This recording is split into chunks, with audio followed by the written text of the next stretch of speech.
Hey everyone, I'm working to hit 1,000 subscribers and I need your help to get there. If you enjoy this content, please hit that subscribe button right now. Broncos country, I need you to brace yourself right now because the team you're watching take the field this season might not look the same by the halfway point. And it almost certainly won't look the same heading into 2027. This isn't fear-mongering, this isn't clickbait for the sake of clickbait, this is math. Cold hard salary cap math, and once you see the numbers I'm about to show you, you're going to understand exactly why two specific names on this roster could be wearing a different jersey sooner than anyone expects. Today we're breaking down the real reason behind the madness, why Denver might be forced into some tough roster decisions, and exactly which two offensive players could become trade chips before this whole thing is over. Stick with me, because this one goes deep. Let's start with the number that's driving this entire conversation. As things currently stand, the Denver Broncos are projected to have just $11.7 million in cap space for the 2027 season. Now, I want to be fair here, cap numbers are never set in stone. Teams restructure deals, they move on from players, they bring new guys in, that number is constantly shifting. But here's the reality Denver is staring down. 4 different players are already projected to carry cap hits north of $27 million apiece heading into 2027. Courtland Sutton leads the way at roughly $28.4 million. Right behind him, you've got Mike McGlinchey, Jaylen Waddle, and Garrett Bowles, all sitting above that same $27 million threshold. 4 players, all commanding premium money. And that's before you even factor in the contract extension that is almost certainly coming for Bo Nix. The money on that deal might not fully hit until later, but make no mistake, that number is coming. So Denver has a genuine problem to solve here. How do they create breathing room under the cap while still fielding a championship-caliber roster? And on top of all of this, an entire wave of key starters are heading into the 2027 free agent class, guys who are going to be looking for their first or their next big payday. When you stack all of that together, trades stop being a hypothetical and start becoming a very real, very likely part of this team's near future. Denver operates like every other franchise in this league. Yes, we talk about brotherhood and culture and locker room chemistry, and all of that is real, but at the end of the day, this is still a business, and business decisions get made based on the numbers. So let's get into the first name that I believe becomes a legitimate trade candidate this offseason, and it's not because of what he costs against the cap, because he's still on a cheap rookie contract. It's about draft capital, and it's about a role that I believe is quietly shrinking. That name is Troy Franklin. Here's the situation Troy Franklin is walking into. With the addition of Jaylen Waddle this offseason, the Broncos wide receiver room has become an absolute logjam. Sure, you can talk all day about finding ways to spread the ball around to everybody, but let's be real, that's not how offenses actually function. You've got roughly 6 wide receivers who are going to be rotating through that lineup on a given Sunday. Take out your blocking specialists like Lil Jordan Humphrey and Akeem Butler, and you're still left with 5 skill players all fighting for targets. And that's before you even mention the pass-catching backfield duo of RJ Harvey and Jaden Coleman, plus a tight end room that also needs volume. There are simply too many mouths to feed, and I don't believe Troy Franklin is going to be able to carve out the same kind of role he had a year ago. And to be clear, last season was a legitimate step forward for Troy Franklin compared to his rookie year. No argument there, but the concern has always been the same. 1, his hands simply aren't elite, and I don't think we're ever going to see a truly explosive season out of him, the kind that pushes past 11 or 1,200 yards. We actually already saw the warning signs play out in real time last season, before Jaylen Waddle even entered the picture. Once Pat Bryant started emerging, Franklin's role visibly diminished as the year went on. By week 13, Bryant was already running significantly more routes than Franklin. That gap widened even further the following week. Bryant then went down with an injury, and Franklin's role temporarily bumped back up out of necessity. But even once Bryant was working back from that injury and not fully healthy, Franklin's role had already started shrinking again. That trend was happening before Denver ever traded for Jaylen Waddle.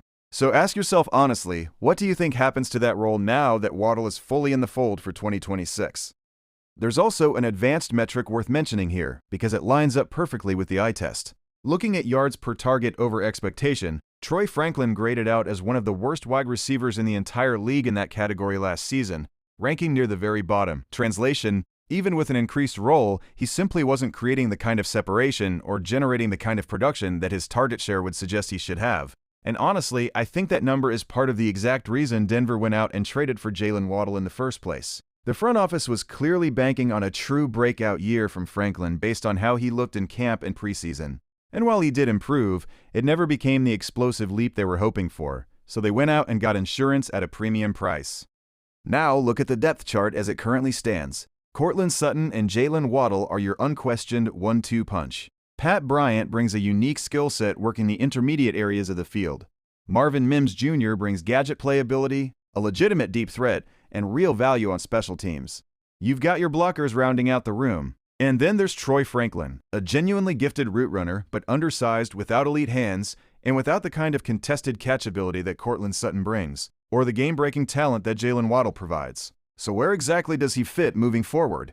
And in case you think I'm the only one connecting these dots, respected Broncos coverage has floated this exact same trade scenario, pointing out that if training camp goes well for the receivers ahead of him, and a team comes calling with an offer Denver simply can't turn down, a Troy Franklin trade becomes a real possibility. This wouldn't even be the first time we've seen this exact pattern play out with this front office. Remember last summer when a depth cornerback whose role had become murky at best ended up getting flipped at the tail end of the preseason for a 4th-round pick and a 7th-round pick? Denver has shown very recently that they are willing to move on from a player once his role becomes unclear if the trade return makes sense. And that's really the whole philosophy behind why teams make trades in the first place. It's about timing, and it's about capturing peak value. It's not simply about clearing a crowded room, it's about recognizing when an asset's stock has never been higher. Troy Franklin is coming off the best season of his career. He's still on a cheap rookie contract, which makes him attractive to a rebuilding or desperate team, and his value right now is about as high as it's ever going to be. That is exactly the window where you can realistically ask for a 2nd or 3rd round pick in return, because a team that's convinced itself he's the missing piece will bite. Wait too long, let his role continue shrinking behind Waddle and Bryant, and that trade value evaporates fast. This is a move that could realistically happen before the season even kicks off. Now let's pivot to trade candidate number 2. And this is one I believe plays out differently, more likely landing right around the trade deadline rather than before the season starts. This name is Ben Powers. Looking at this year's actual cap numbers, Ben Powers currently sits as the 2nd highest cap hit on the entire offensive line. And here's the uncomfortable truth. Out of all the talented players up front for Denver, Powers is realistically the weakest link in that group. That's not a knock on him as a player. He's been a genuinely solid, reliable presence since arriving in Denver. But at an $18.2 million cap hit, a number that actually exceeds what Pat Surtain carries, that tells you everything you need to know about where the value math starts to break down. If Denver moves Powers by the trade deadline, they'd be looking at roughly $8.3 million in cap savings that roll directly into that tight 2027 cap situation we opened this whole conversation with. That single move alone would take Denver from $11.7 million in projected space all the way up to around $20 million. And here's the piece that makes this move make even more sense. Denver used a draft pick this year on an offensive lineman with the exact kind of versatility needed to slide directly into that left guard spot. Trading Powers around the deadline, which typically falls around week 9, would hand that rookie roughly 8 full weeks of extra development time on top of training camp and preseason reps before stepping into the starting lineup. And this rookie is no afterthought. His college tape shows an incredibly clean, disciplined player, drawing very few penalties and allowing minimal pressure. And when you dig into his pressure rate allowed specifically, he graded out as the best pass protector in his entire conference. He's also publicly stated he's comfortable sliding to different spots along the offensive line, which only adds to his trade-level flexibility for Denver's roster building. And if you're the type of fan who isn't ready to trust a rookie stepping straight into a starting role, there's still a proven safety net on the roster. Denver made a clear point of re-signing a veteran guard this offseason to a 2-year deal, specifically the player who stepped in and performed admirably after Powers went down with a torn bicep last season. When you actually compare the numbers, Powers allowed 11 pressures across 6 games last season, while his replacement allowed 21 pressures across 10 starts. Do the math on a per-game basis, and those numbers are remarkably close, essentially telling you that the backup performed at a nearly identical level to the starter. Looking at pressure rate allowed among qualifying starting left guards league-wide last season, that same backup graded out right around 19th in the entire NFL. Not elite, but absolutely serviceable enough to hold the fort. So think about what Denver gains here. A cheaper, younger option ready to step in. A proven veteran fallback already on the roster if needed. Real cap savings that directly address next year's tight cap situation. And on top of everything else, offensive line remains one of the most heavily traded position groups at the deadline, right alongside cornerback, because contending teams are always scrambling for that kind of help down the stretch. Moving on from Powers checks every single box. Now, has this been publicly denied by insiders close to the team? Sure, and that denial came out before free agency and the draft fully played out, which changes the calculus significantly. As one sharp fan pointed out in the comments on this exact topic, sometimes that kind of denial simply translates to, if you want him, you'll have to give something up in return. Denver almost certainly isn't going to outright cut Powers, but he's also entering a free agent year, and if the roster moves already made this offseason suggest there's no long-term plan to re-sign him, then trading him for real draft compensation only makes sense. Put both of these moves together, and here's what stands out to me the most. If Denver moves on from both Troy Franklin and Ben Powers, this offense does not take a real step backward. Best case scenario, you're realistically looking at a 4th-round pick coming back for Powers and a 2nd or 3rd-round pick coming back for Franklin. Add that up, and you're talking about Denver potentially adding a 2nd and a 4th-round pick without meaningfully weakening this roster at all. That is exactly the kind of value building this front office has shown a willingness to pursue. So Broncos country, I want to hear directly from you on this. Do you believe Denver ends up trading a wide receiver before this thing is all said and done? And if you do, who do you think it actually is? Drop your thoughts down in the comments right now because I read every single one of them, and I want to see where this fan base stands on both of these predictions.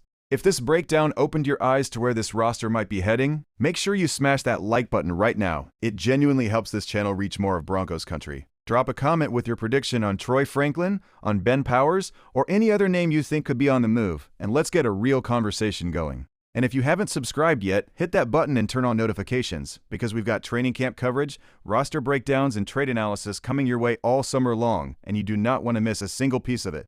Denver, the front office is playing chess while everyone else plays checkers, and this roster is about to prove it. I'll see you in the next one.